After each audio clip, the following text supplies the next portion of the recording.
Hello everyone, कैसे हो आप लोग? बढ़िया। क्या आपको पता है जो इलेक्ट्रॉनिक डिवाइसेस होते हैं जैसे कि मोबाइल हो गया, लैपटॉप हो गया, उसकी जो बैटरी होती है वो डीसी करंट को सपोर्ट करती है, लेकिन जो आपके घर में सप्लाई आती है वो एसी वोल्टेज होती है। ठीक है। और किस तरीके से जो उस डिवाइस का चार्जर होता है वो एसी करंट को इनपुट लेता है और उसको डीसी में कन्वर्ट कर देता है। ठीक है। तो ये सब प्रोसेस किस तरीके से होती है, अगर आप ये सब जानना चाहते हो तो this video is for you. Hello, my name is Udit और आज हम पढ़ेंगे रेक्टिफायर के बारे में।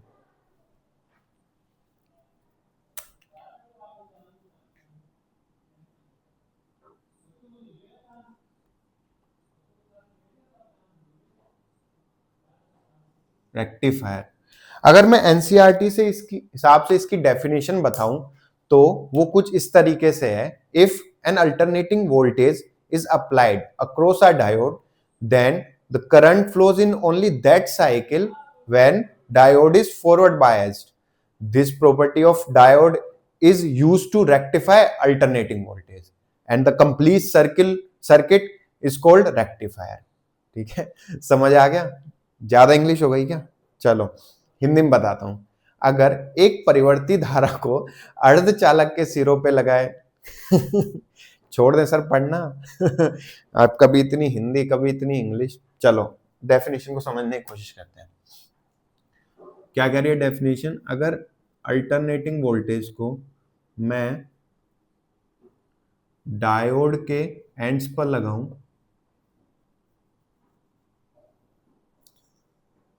तो ये डायोड तभी करंट को फ्लो होने देगा जब वो फॉरवर्ड बायस्ड होगा। ऐसा क्यों? क्योंकि जो अल्टरनेटिंग वोल्टेज है कभी प्लस होती है कभी माइनस होती है। ठीक है।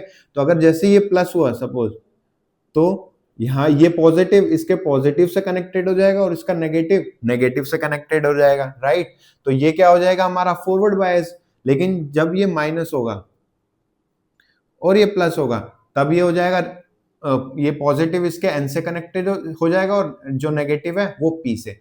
तो क्या हो जाएगा? Reverse biased. ठीक है। तो इस केस में ये करंट को फ्लो नहीं होने देगा और इस कंप्लीट सर्किट को हम रेक्टिफायर बोलते हैं। ठीक है।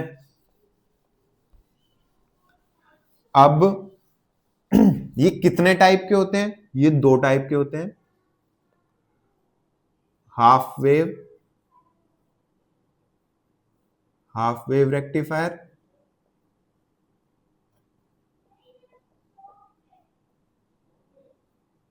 और दूसरा कौन सा होता है?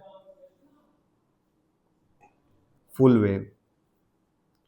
फुल वेव भी बच्चों आगे दो टाइप का होता है, सेंटर टेप्ड और ब्रिज रेक्टिफायर, लेकिन हम इस वीडियो में सेंटर टेप रेक्टिफायर को देखेंगे।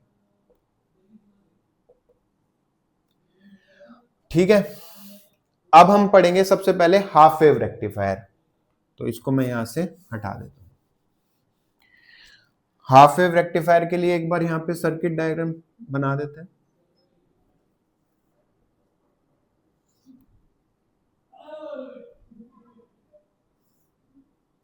ट्रांसफॉर्मर,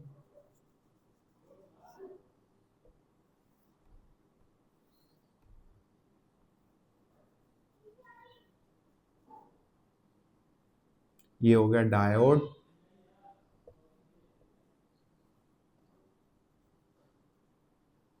और ये कनेक्ट हो गया ट्रांसफॉर्मर, ये हो गया लोड रेजिस्टर। ठीक है। अगर मैं सोर्स वोल्टेज मानूं तो इसका टाइम के साथ ग्राफ बनाऊं तो किस तरीके से होगा? कुछ इस तरीके से होगा।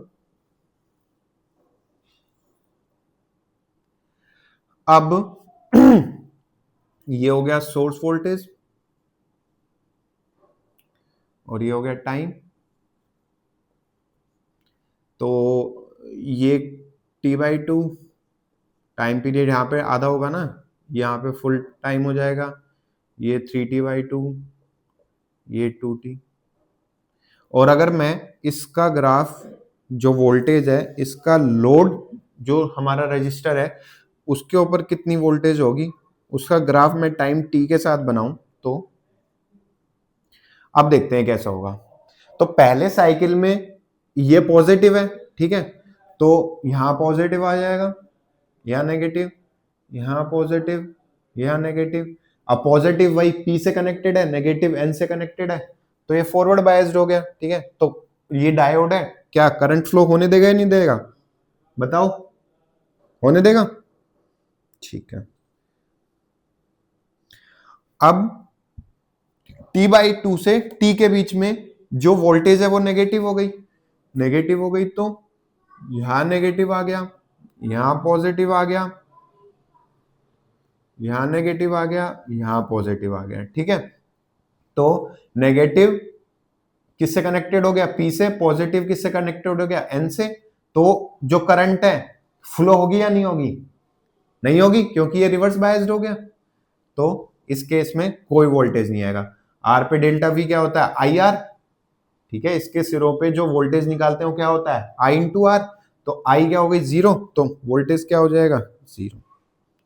फिर वापिस से T से 3T/2 के बीच में ये पॉजिटिव हो जाएगा, पॉजिटिव P से कनेक्टेड, तो वही सेम रिपीटेशन हो जाएगा। ठीक है, फिर ये जीरो।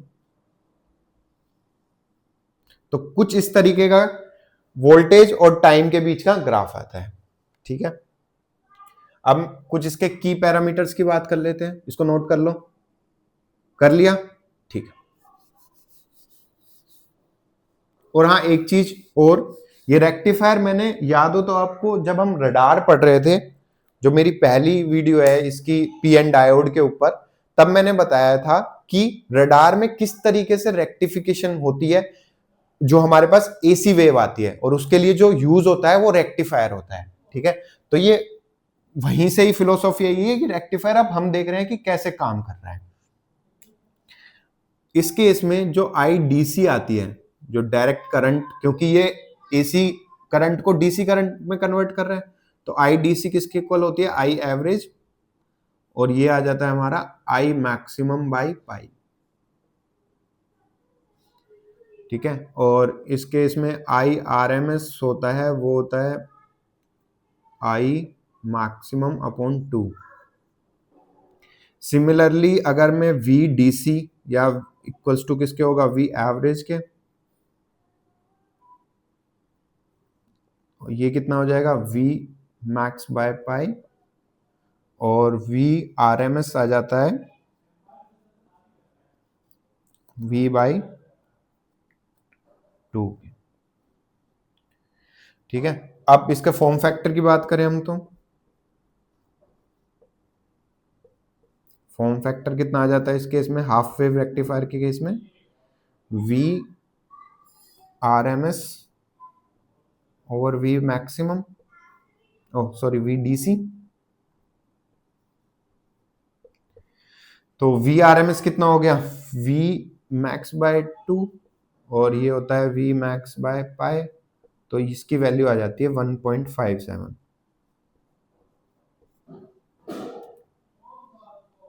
ठीक है, ये क्लियर है, कोई डाउट है इसमें? तो हाफ वेव रेक्टिफायर में क्या हो रहा है कि एक साइकिल ही रेक्टिफाई हो पा रहा है, दूसरा साइकिल रेक्टिफाई नहीं हो पा रहा। तो इस केस में जो हम इफिशियंसी देखते हैं वो कितनी आती है, इफिशियंसी की बात करूं तो power output upon power input.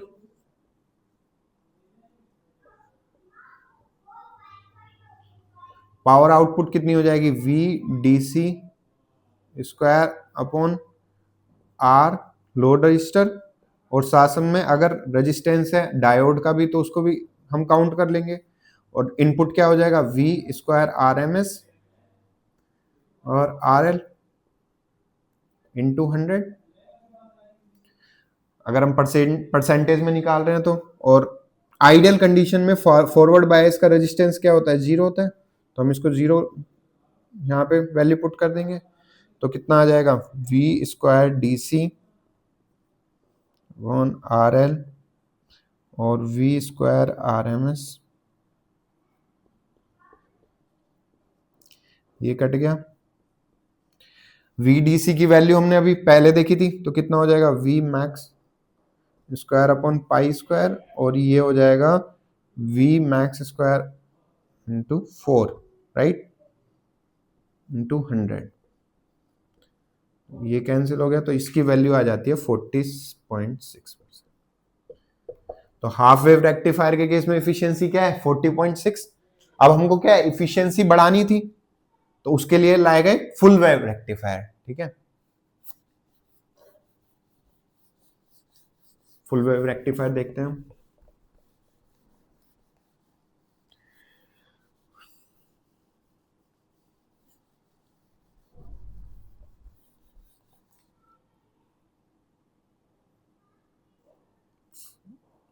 Full wave rectifier, वापस से सर्किट डायग्राम बना लें।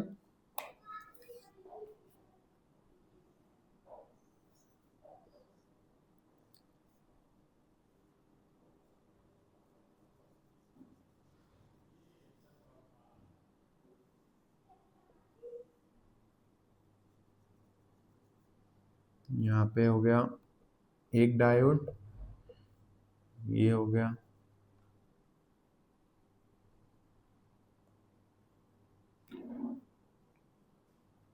लोड रजिस्टर, और यहाँ पे हो गया एक और डायोड, ये D1 और ये D2। ठीक है, अब पहले क्या कर रहे थे, हम एक ही डायोड यूज कर रहे थे। अब हमने, क्योंकि हमको क्या पूरी जितनी वोल्टेज आ रही है उसको रेक्टिफाई करना था, तो हमने दो डायोड का यूज किया। और जो इसमें रेजिस्टेंस होता है वो इसके सेंटर से ऐड होता है, इसलिए इसको सेंटर टेप्ड रेक्टिफायर भी बोलते हैं। ठीक है, अब वापस से एक बार इसका वोल्टेज और टाइम के बीच में ग्राफ देखते हैं। जो सोर्स वोल्टेज है, सोर्स वोल्टेज तो वैसी रहेगी जैसे हाफ वेव रेक्टिफायर के केस में थी, और जो लोड रजिस्टर है उस पर अगर वोल्टेज की बात करें तो हम कैसे आएगी। अब देखते हैं, पहले साइकिल में जब ये 0 से T/2 के बीच में है तो ये पॉजिटिव है, राइट, तो यहां पे पॉजिटिव हो गया, ये नेगेटिव, ये पॉजिटिव, ये नेगेटिव। ठीक है, तो पॉजिटिव इसके P से कनेक्टेड है, नेगेटिव N से कनेक्टेड है, तो ये D1 है, ये आपका क्या हो गया, फॉरवर्ड बायस्ड हो गया। ठीक है, तो ये D1 जब पॉजिटिव साइकिल होगा तो ये करंट फ्लो होने देगा, तो करंट फ्लो किस तरीके से होगी, इससे होगी। लेकिन अगर मैं D2 की बात करूं तो इसका नेगेटिव यहां से कनेक्टेड है P से, और पॉजिटिव N से कनेक्टेड है, तो ये करंट को फ्लो नहीं होने देगा। ठीक है, तो जो करंट फ्लो होगी सिर्फ इस डायोड के थ्रू होगी, और यहां से यहां की तरफ फ्लो करेगी। ठीक है, तो जो वोल्टेज होगी वो कुछ इस तरीके से आ जाएगी। अब जब ये नेगेटिव होगा दूसरे साइकिल में T/2 से T के बीच में, तो ये नेगेटिव, ये पॉजिटिव, नेगेटिव, पॉजिटिव। ठीक है, तो ये पॉजिटिव इसके P से कनेक्टेड है, नेगेटिव N से कनेक्टेड है, लेकिन ये अब बेचारा क्या हो गया, ये तो N से कनेक्टेड हो गया, इसका मतलब इसकी नेगेटिव, ये जो माइनस है ये P से कनेक्टेड हो गया, और पॉजिटिव N से कनेक्टेड हो गया, तो ये रिवर्स बायस हो गया। तो जो पहले हाफ वेव रेक्टिफायर केस में ये नखरे दिखा रहा था कि डायरेक्शन चेंज होने पे करंट फ्लो नहीं होने देना रहा, अब करंट ने कहा कि मेरे पास दूसरा एक डायोड भी आ गया, मैं उसके थ्रू फ्लो होके चली जाऊंगी। ठीक है, तो करंट कहां से किधर से फ्लो होगी, इधर से, तो यहां से। क्लियर है, अब क्योंकि आई इधर फ्लो हो रही है तो डेल्टा वी अब भी बी पे, अगर मैं इसको मान लो पॉइंट पी दे दूं और इसको क्यू दे दूं, तो पी पे अभी भी ज्यादा है क्योंकि आई पी से क्यू की तरफ फ्लो कर रही है, तो जो वोल्टेज आएगी वो अभी भी इसी तरफ आएगी। अब सेम, अब तो अगर आप समझदार हो ही, कुछ इस तरीके से वापस से पॉजिटिव नेगेटिव नेगेटिव पॉजिटिव ये चलता रहेगा। ठीक है, अब इस केस में क्या हुआ, पहले ये वाला साइकिल ही रेक्टिफाई हो पा रहा था, लेकिन इस बार हमने इस वाले साइकिल को भी रेक्टिफाई कर दिया। ठीक है, मतलब देख रहे हो, पहले जो डायरेक्शन, अगर हम मैं डायरेक्ट इस एसी को रजिस्टर पे लगा देता तो एक बार वो इधर फ्लो करता, दूसरी बार दूसरी तरफ से फ्लो करता, लेकिन रेक्टिफायर से क्या हुआ, हमेशा जो करंट है वो पी से क्यू की तरफ फ्लो कर रही है। ठीक है, इस तरीके से आपकी जो भी डिवाइस है उसकी बैटरी चार्ज होती है। अब इसके भी हम देख लेते हैं कि डीसी करंट कितनी फ्लो करेगी और फॉर्म फैक्टर क्या होगा। तो इस केस में जो आई डी सी आती है वो आई एवरेज के इक्वल, और ये आता है 2i max over pi. I R M S इस केस में आती है I max by √2। Similarly V D C जो होता है वो आता है वी एवरेज के इक्वल, और ये हो जाएगा 2Vm अपॉन पाई, और वी आर एम एस हो जाएगा Vm बाई √2। और अगर मैं इस केस में फॉर्म फैक्टर की बात करूं, फॉर्म फैक्टर आ जाएगा कितना आ जाएगा, V R M S upon V D C. V R M S कितना है, वी आर एम एस कितना है, ये रहा वी एम, ये रहा, दिखा ना हो तो वी एम अपॉन √2, और वी डी सी कितना हो जाएगा 2Vm अपॉन पाई। इस केस में इसकी वैल्यू आ जाती है 1.5। ठीक है, क्लियर है फुल वेव रेक्टिफायर। इसकी इफिशियंसी देख लेते हैं हम।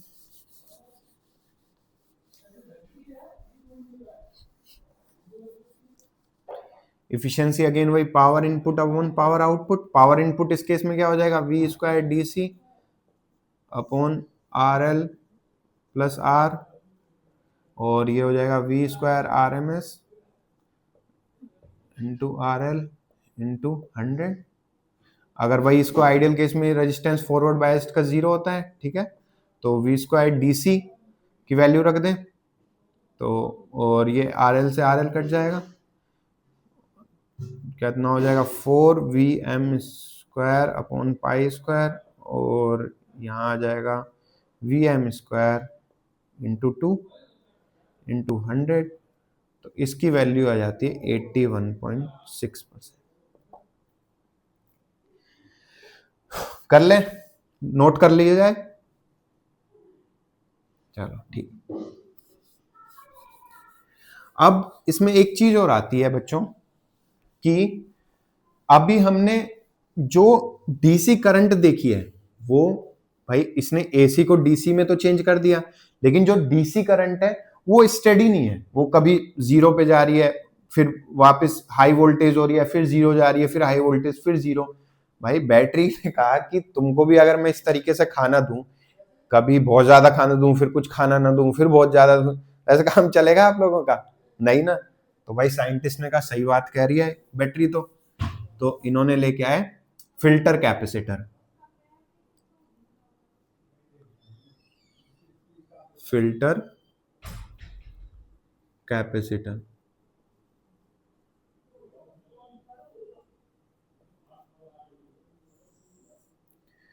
अगर मैं इसका डायग्राम बनाऊं,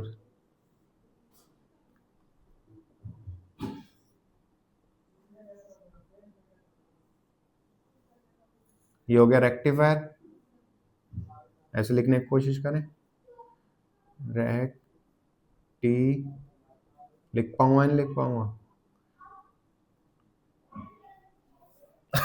इसको नो बना दिया मैंने यहाँ पे, ये ठीक है। और यहां से हो गया लोड रजिस्टर।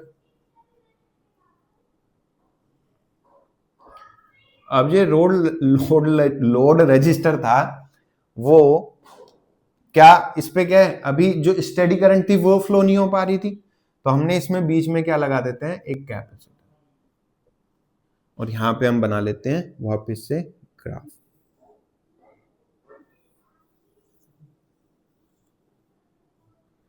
ये हो गया V सोर्स और ये हो गया टाइम t। तो और यहां पे हम देखेंगे लोड रजिस्टर पे जो वोल्टेज है वो किस तरीके से आएगी।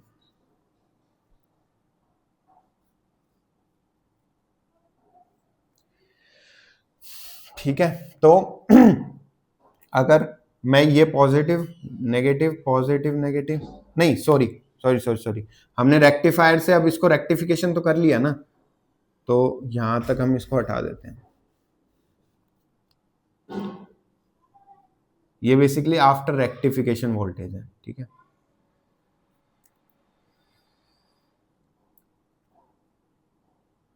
ये हो गया T/2, ये T, ये 3T/2, ये 2T। अब क्या होगा कि जैसे ही सपोज मान लेते हैं यहाँ पे मैक्सिमम जो वोल्टेज है वो 2 है, तो ये जैसे ही पहले 0 गया, फिर 1 गया, फिर 2 गया, तो पहले 0 होगा, फिर 1 होगा, तो कैपेसिटर क्या है, चार्ज होगा, ठीक है। 2 वोल्टेज आएगी तो कैपेसिटर चार्ज होगा, और साथ साथ में कुछ जो वोल्टेज यहाँ पे भी 2 वोल्टेज आएगी तो करंट भी फ्लो होगी, ठीक है। तो कैपेसिटर भी चार्ज हो रहा है, आपकी करंट भी फ्लो हो रही है।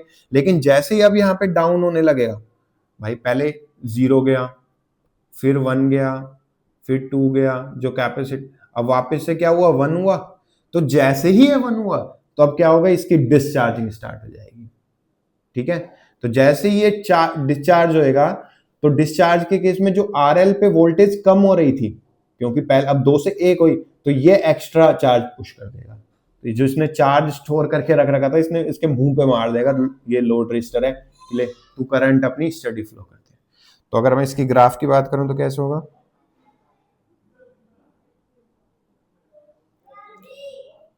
ठीक है। यहां तक तो ये मैक्सिमम कोई दिक्कत नहीं थी करंट की, बढ़िया बह रहा था, क्योंकि मैक्सिमम वोल्टेज अभी 2 तक आई थी। अब जैसे ही ये कम होगी तो धीरे धीरे, पहले क्या हुआ कि पहले तो 0 पहुंच गई थी, लेकिन जब कैपेसिटर ने क्या है, चार्ज फेंका इसके मुंह पे, तो ये हल्का से कम होगा, ठीक है।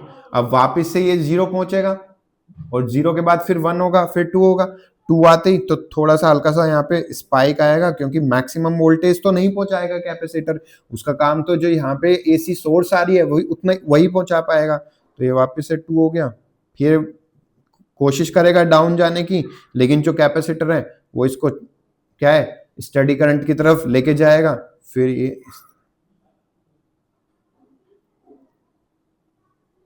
कुछ इस तरीके का लोड रजिस्टर पे, और जो वोल्टेज है वो इस तरीके का ग्राफ आएगा, ठीक है। अब इसमें एक क्वेश्चन पूछ लेता है कि जो अगर 2 कैपेसिटर है मेरे C1, इसको हटा दें यहां से, क्वेश्चन क्या पूछता है कि 2 कैपेसिटर है C1 और C2, और आपको गिवन है C1 ग्रेटर देन C2, तो क्वेश्चन पूछता है कि कौन ज्यादा स्टेडी करंट फ्लो कराएगा, सोच के बताओ। ये ज्यादा कराएगा, तो जो मोर स्टेडी करंट आएगी वो इसमें आएगी एज कंपेयर टू C2, क्योंकि भाई इसकी कैपेसिटेंस ज्यादा है, तो इस पे चार्ज भी ज्यादा इकट्ठा होगा, और ज्यादा चार्ज एक्यूमुलेट होगा तो उतना ही चार्ज ये आरएल को प्रोवाइड कराएगा, तो उतना ही ये जो स्टेडी करंट है वो फ्लो होगी, ठीक है। और दूसरा इसको समझने का तरीका इस तरीके से समझ सकते हैं, तो डिस्चार्जिंग केस में क्यू क्या आता है, Q0। अगर मैं चार्ज को डिक्रीज करने की रेट देखूं, किस रेट से चार्ज डिक्रीज कर रहा है, तो ये क्या हो जाएगा, Q0, यहां आ जाएगा RC। अब ये DQ क्योंकि डिक्रीज हो रहा है, तो यहाँ पे एक नेगेटिव लगा दूं मैं, तो ये नेगेटिव नेगेटिव कट जाएगा, ठीक है। तो ओवरऑल ये आ जाएगी dQ/dt equals to Q0 upon RC e⁻t/RC। अब जितना ज्यादा कैपेसिटेंस होगा, dQ/dt उतना ही कम होगा, मतलब उसकी जो डिस्चार्जिंग की रेट है वो कम हो जाएगी। क्लियर है? तो ये इस टॉपिक को हम यहीं पे रैप अप करते हैं। तो अगर कोई भी आपको डाउट होता है तो आप कमेंट कर सकते हैं। और हाँ, अगर आपको ये वीडियो अच्छी लगी तो आपको ये YouTube पे एक बटन आ रहा होगा, ये उसको क्लिक करना है, और साथ साथ में कमेंट करना है, क्योंकि उससे मुझे पता चलता है कि मेरे स्टूडेंट्स कौन कौन से हैं, ठीक है। You can just write HI, hi, plain hi, that will be enough for me. Thank you.